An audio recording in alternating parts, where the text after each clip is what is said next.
মুফাক্কিরুল ইসলামের জন্য আমাদের মুখ্যমন্ত্রী কি বলছে শুনুন। যে করেছে তাকে হাতে নাতে কে ধরেছে জানেন? আমাদের সিআইডি, অর্থাৎ লোকাল পুলিশ নয়, বাগডোগরা দিয়ে পালাচ্ছিল মুম্বাই। আমার এখন প্রশ্ন থাকলো আপনাদের কাছে, কি দরকার ছিল ওই লোকটার ওখানে যাওয়ার?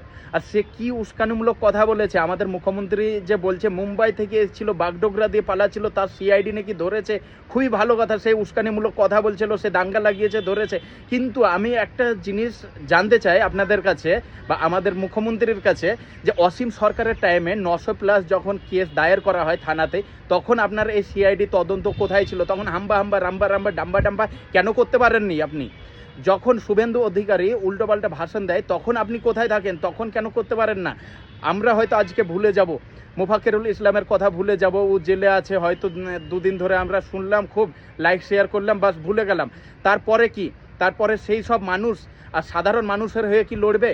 আজকে আপনার বাড়িতে, আমার বাড়িতে, হয়তো অনেক মানুষের বাড়িতে, প্রত্যেকটা গ্রামে ডি ভোটার অনেক হয়ে গেছে। তো সেই ডি ভোটারের জন্যে আন্দোলন করাটা তার অন্যায় হয়ে গেছে। এখন আপনারা কি করছেন? যেসব নেতাগুলো আসছে তাদেরকে ফুলের মালা দিচ্ছেন, দিয়ে বরণ করে নিচ্ছেন, তাকে একটা প্রশ্ন করতে পারছেন না। তাহলে আপনাদের জন্যে যে কথা তুলবে, সে কথা তুলে তো ফাঁসবে, তার তো ফ্যামিলি আছে, সে তো ভালোই খেয়েছিল, ভালোই পড়ছিল। কিন্তু আমাদের মুখ্যমন্ত্রী দেখুন, আজ হাম্বা হাম্বা রাম্বা রাম্বা ডাম্বা ডাম্বা করে দিয়ে দিল। আমরা এখনও পর্যন্ত চুপ। আমাদের অভ্যাসটাই হচ্ছে ভুলে যাওয়ার। আমরা ভুলে গেছি সেই কথা, ওয়াকফ আন্দোলনের কথা যখন বলেছিল, ওয়াকফ নিয়ে যদি কোনো কথা বলতে হয়, আন্দোলন করতে হয়, দিল্লি যে করতে হবে, সেই কথা আমরা ভুলে গেছি।